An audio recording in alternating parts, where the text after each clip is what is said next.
Welcome back to Beyond Well. I'm Sheila Hamilton, and this is a program for people who want to learn more about our interior lives.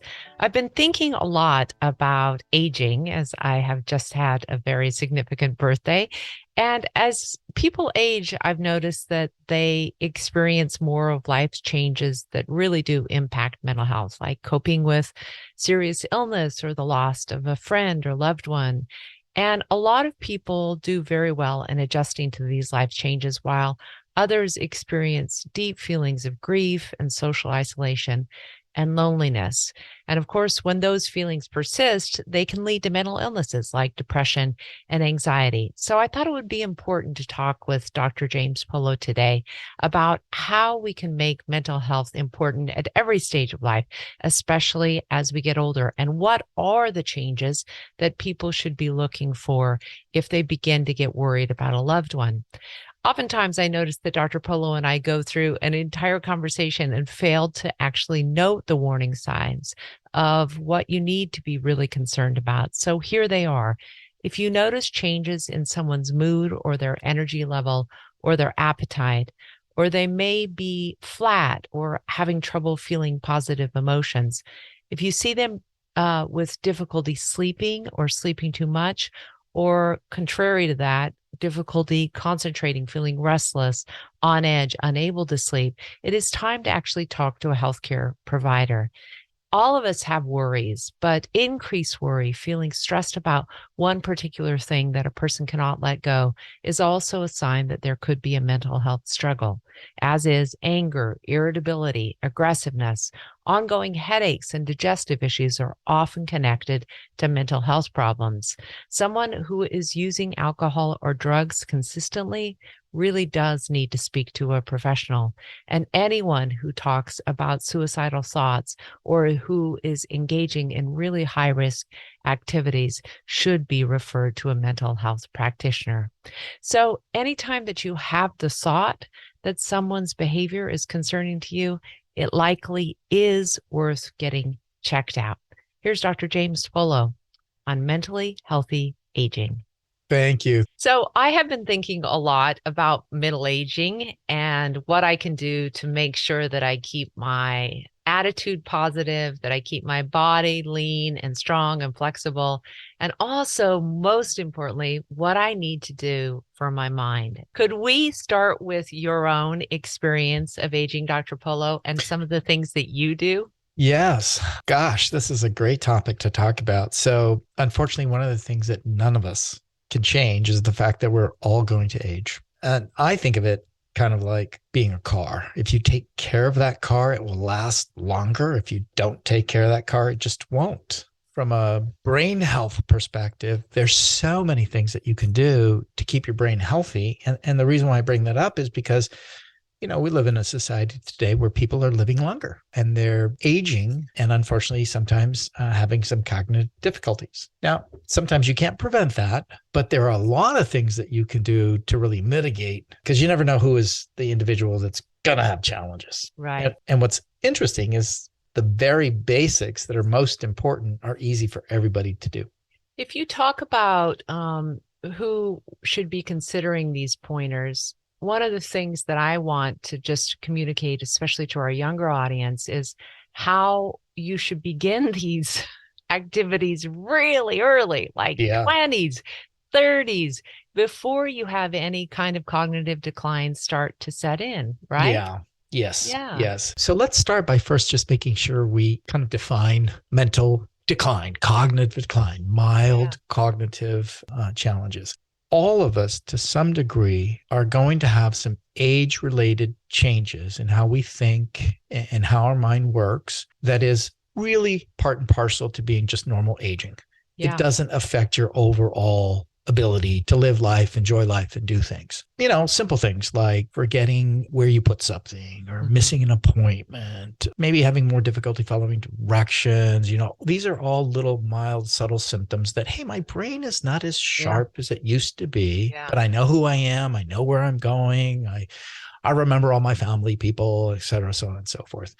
Now, mild cognitive decline can start as early as 45 and it can last for decades and be nothing but mild cognitive decline. There are some folks, unfortunately, that do go on to have more serious cognitive decline. And, we tend to think of Alzheimer's. So Alzheimer's is the most common form of formal dementia. And dementia is when you really do have significant cognitive decline that is now beginning to impair your life. It's beginning to impair your thinking. It's beginning to impair your judgment. It's beginning to impair your language. Luckily, the overwhelming grand majority of people that have that kind of serious cognitive decline don't really have that decline until they're 65. And in fact, they usually don't even get diagnosed until they're well into it because the early signs and symptoms can be very subtle. The reason why I think it's important to just have that framework is because if you want to get into a healthy lifestyle, you've got to do it, like you said earlier, you've got to do it in your 20s and 30s and 40s. It needs to become part of who you are. And part of that has to be about respecting the number of brain cells that you have. So not destroying them with excessive alcohol or excessive drug use, the kind of things that I think a lot of people in their 20s don't even think about. Wow, down the road, I wish I had those brain cells back. Correct. See, you're touching on something that a lot of people think is too hard to understand, but it's really quite simple. The brain is full of cells, and they communicate with electrical impulses traveling from one brain cell to the next. Yeah. Now, luckily, we're born with an incredible number of brain cells. So we typically call the brain having a high degree of plasticity. We have way many more cells than we actually need. Yeah. But the problem is you're not going to grow any new cells once you're born. And so you want to do everything you can to preserve those cells. And there are certain things that can damage cells. Like, for example, excessive alcohol. If you drink a lot, or even if you just have one big bender, you're going to kill thousands of cells. Okay. Yeah. And you won't even know that you killed thousands of cells. But if you do that over a long period of time, it will begin to have an impact. What happens with dementia is that you start getting buildup in the brain of certain proteins, and those proteins make it very difficult for those transmissions to continue to occur. And that's why people will have decline. We can't predict necessarily exactly which people will have that and which ones won't. Okay, so we've all heard kind of about the genetic transmission of dementia and Alzheimer's.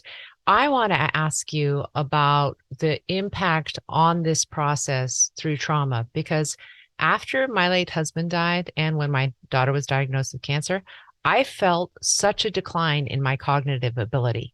So have there been any studies to show a similar impact on your brain functioning after suffering from major trauma?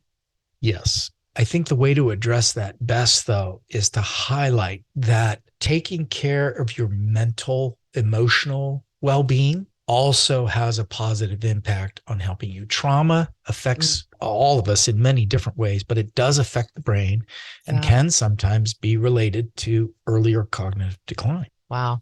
Thank goodness in my own case, I felt like it alleviated itself after the intense stress had passed and many months and years of like doubling up on sleep and good water and good mental hygiene habits. But man, I worried about that. I really did, because it was almost like being hit by a car. Well, and one of the things that you're touching on is sometimes the early symptoms of cognitive decline are not that different from early symptoms of anxiety, depression, and stress. Right. And so the reason why I highlight that is because, all of us go through periods in life where things are challenging or we're facing something that's very stressful. We go through a period where we can't quite concentrate, or we think we're not quite all with it, and can sometimes go down the route of thinking, oh my gosh, I've got early dementia. And the reality is, no, you're stressed. Yeah. It's so interesting to me too, that stress, rather than being an exciter, actually does just the opposite on your brain.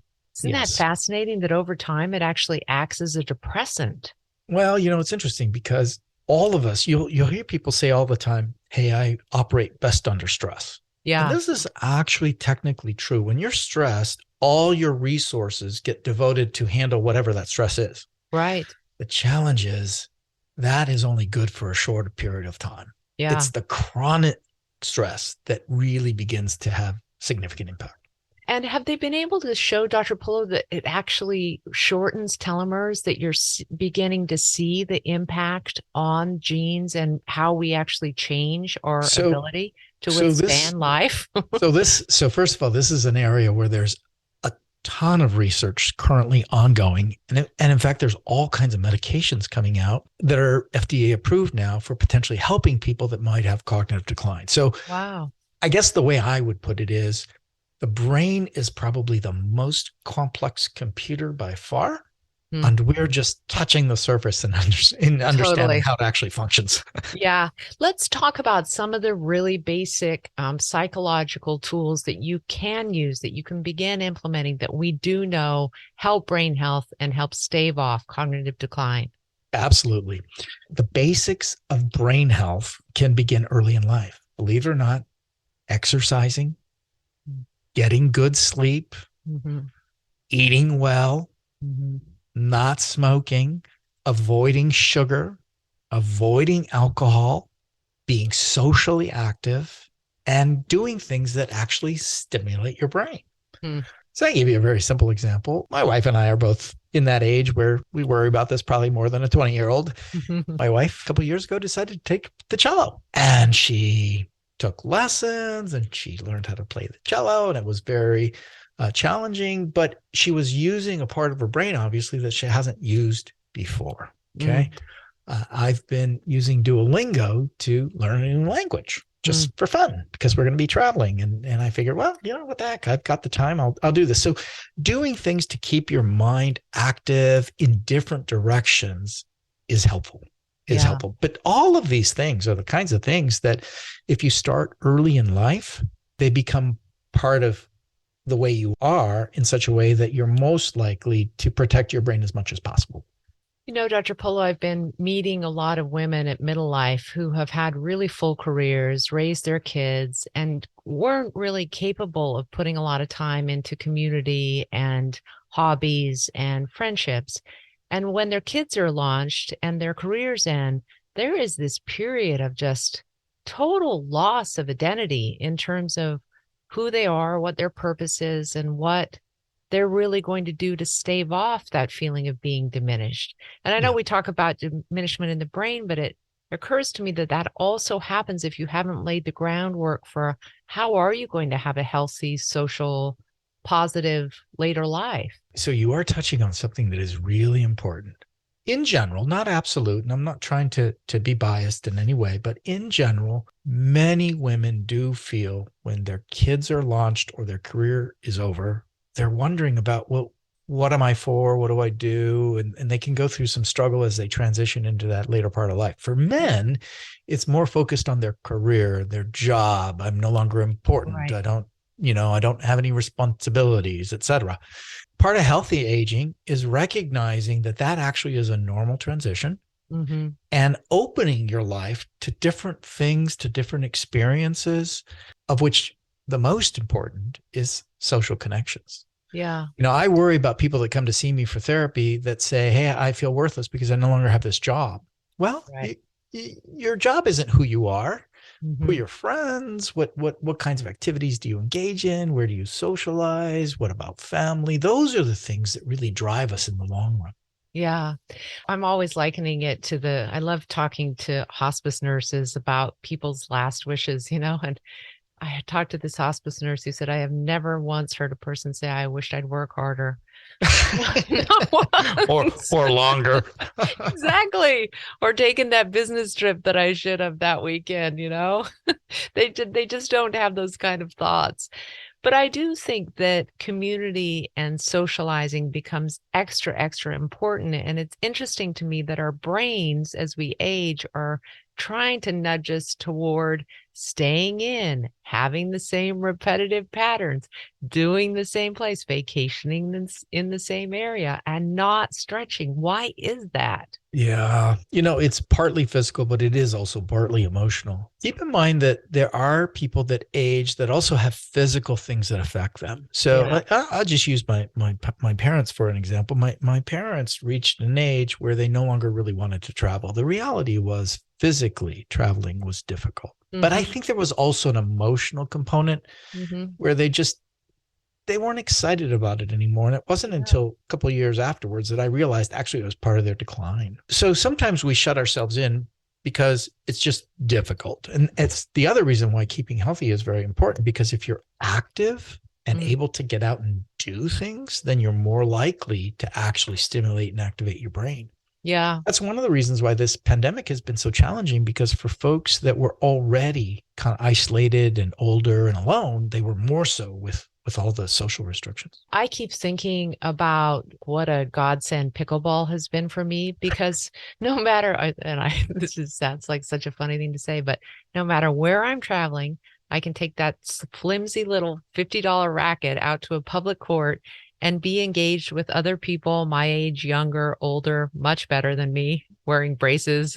But I am so shocked by the social nature of that particular sport. And I can imagine that if I were physically limited from doing that kind of thing, it would be really difficult to find a way to go out and immediately be surrounded by people who say, "Hey, where are you from?" Oh, yes. Oh, yes. Yeah. So what do people do once they become physically not disabled, but just incapable of engaging in the things that are socially oriented? You've got to be creative, whether it means joining a group. Hey, maybe you can't be in that running club anymore, but you can join a book club, which Yeah. just requires, sitting. Oftentimes, I will recommend to people strike up a friendship with somebody else where you can kind of tackle that together. Hey, I'll drive this week. Maybe you'll drive a different week. Hey, Yeah. our daughter will take the two of us every other week or whatever. Mm. One of the challenges is that people sometimes don't realize you can ask for help. You can reach out. We tend to not want to do that. Mm. But it's been my experience that older individuals that do have things that get in the way have more resources in their friends and family than they sometimes realize. Yeah. Yeah. And it's that story we tell ourselves about we're a burden. We don't want to make other people feel bad about our being lonely or shut in. And so we Exactly. don't actually say that when they would probably love to help, right? Exactly. Yeah. Exactly. Exactly. So Dr. Polo, what are if I'm thinking about the things that I know I do in a day that really make me feel better and certainly less depressed during the winter months, like you and I have to be in the Northwest and it can be brutal. Meditation really, really helps me. Reading great philosophical books that talk about struggle through the years, some of the ancient philosophers have really helped me. What are some of the things that you suggest to your patients about if you feel that melancholy coming on, if you feel the loneliness of aging and the difference in your status, what should you be reading, doing, engaging in? Yeah. So that's a really great question, because aging all by itself can be disappointing. And Yeah. I'm using the word disappointing on purpose because none of us want to age. I mean, let's be realistic about this. We all would love to stay the age we are and continue to enjoy life. And when you begin to see your own limitations, it can sometimes be depressing. Mm-hmm. Now I'm using depressing instead of disappointing. Okay. Yeah. For people that had very active and vibrant younger years, sometimes that lack of being able to do the activity is even more hurtful than somebody that maybe, hey, they never really were athletic and didn't like doing all that stuff. So they're not really missing it per se. Yeah. So, what I generally tell folks is, first of all, you need to make sure that you have interests in different areas, and you have to cultivate those interests in different areas. Mm. So if you're somebody that, let's say, is a sportsman, you love hiking, you love biking, you love all that kind of stuff. Well, are there some other activities that would still drive your passion that you could do when you're not doing all that activity? Do you love reading? Do you like going to museums? Do you like doing something on the internet that is stimulating? So cultivating interests in different areas, precisely so that when one is not available, you've got other things you can do.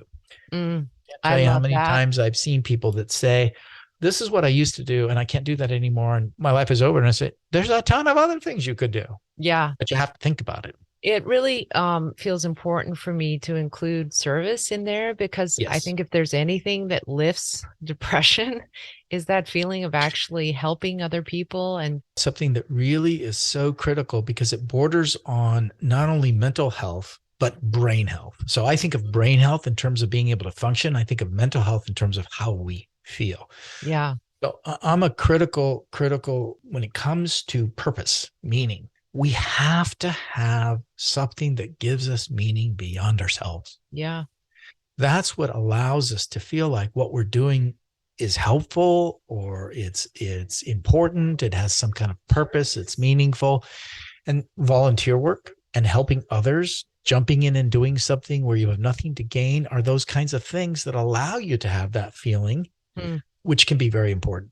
For older folks, sometimes I recommend, hey, have you thought about having a pet? Yeah. Just having a little pet to take care of gives them a purpose. Hey, Yeah. I've got to feed this little pet. Yeah. Got to walk this little pet. I've got to, help it, grow and develop. So having purpose and meaning is critical for our brain health. I've learned so much about cognitive behavioral therapy and how you can actually become an observer of your own thoughts. And what I do is every time I feel a negative thought about myself or my capability at this age, I challenge it with that cognitive behavioral therapy framework. And I know it's hard for people to think about getting into therapy, especially after the age of 50. But man, if you haven't done it by then, it's a great endeavor to learn more about how your Oh, brain yes. works, you Oh, know? yes. Yes. Yeah. I'm a firm believer that we would all do better if we were in therapy throughout our whole lives, so to Yeah. speak. And what I mean by that is that being reflective and recognizing who you are and how you're changing is a very important skill. And what cognitive behavioral therapy is really ultimately all about is, how do you look at the world? Hmm. And how you look at the world at the age of 20 is not going to be the same when you're 40 or Yeah. 60 or 80. So, Dr. Pullo, I mean, I know that our brain cells are not activating as rapidly as they used to. We're not creating as many new ones to be able to feel better. And for somebody who both has kind of a genetic predisposition to depression and also begins to see the diminishment of their body and their mind, Mhm. what is the efficacy of starting antidepressants later in life? Is it safe? Is it recommended if someone's really struggling? Well, one of the challenges is that sometimes some of the symptoms of depression are similar to some of the symptoms of cognitive impairment. So, for example, when Mhm. I'm evaluating somebody for depression, I'm going to ask them questions about, are you having difficulties with concentration? Are you having troubles with focus? You're having troubles with motivation?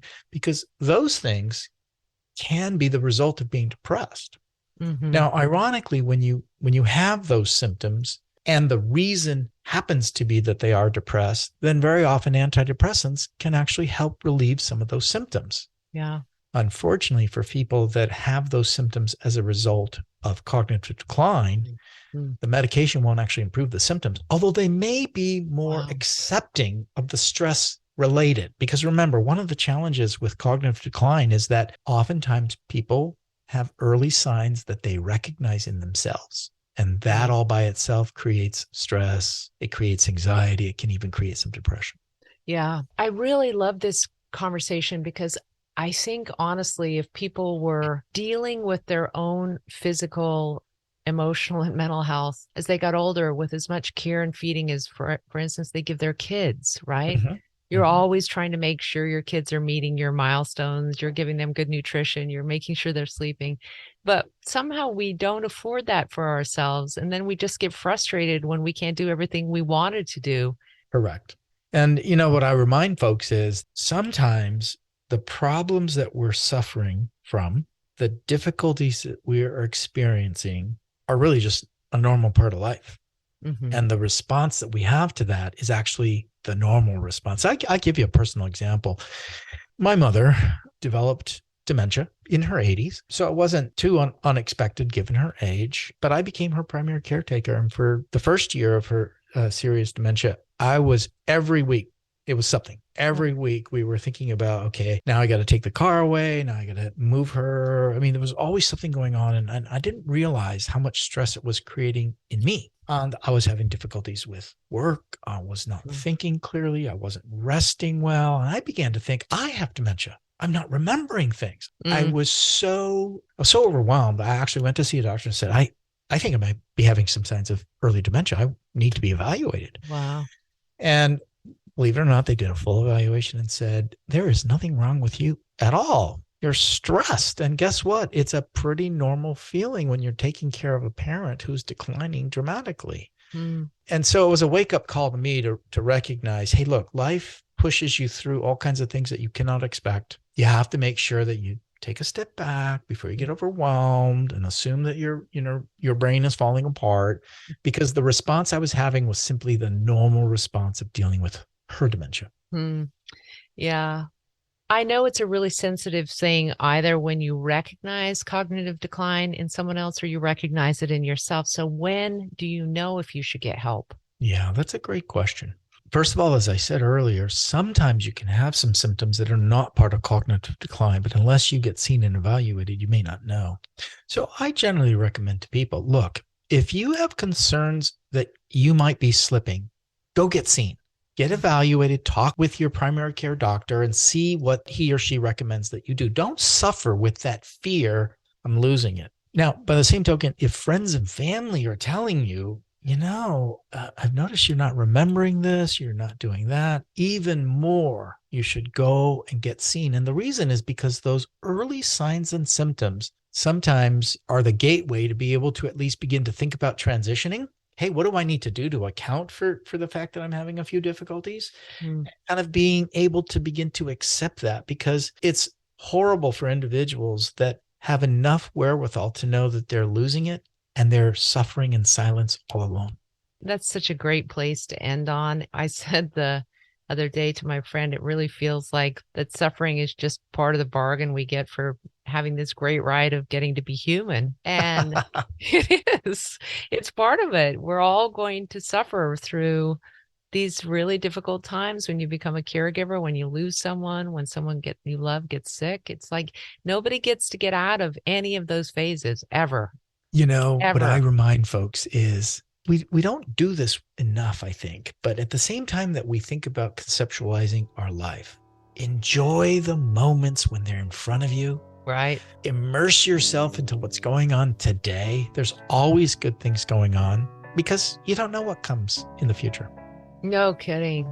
There's nothing like growing deeper, Yes. and wilder, right? Yes. Yes. Thanks again, Dr. Polo. It's so great to catch up. Thank you, Sheila.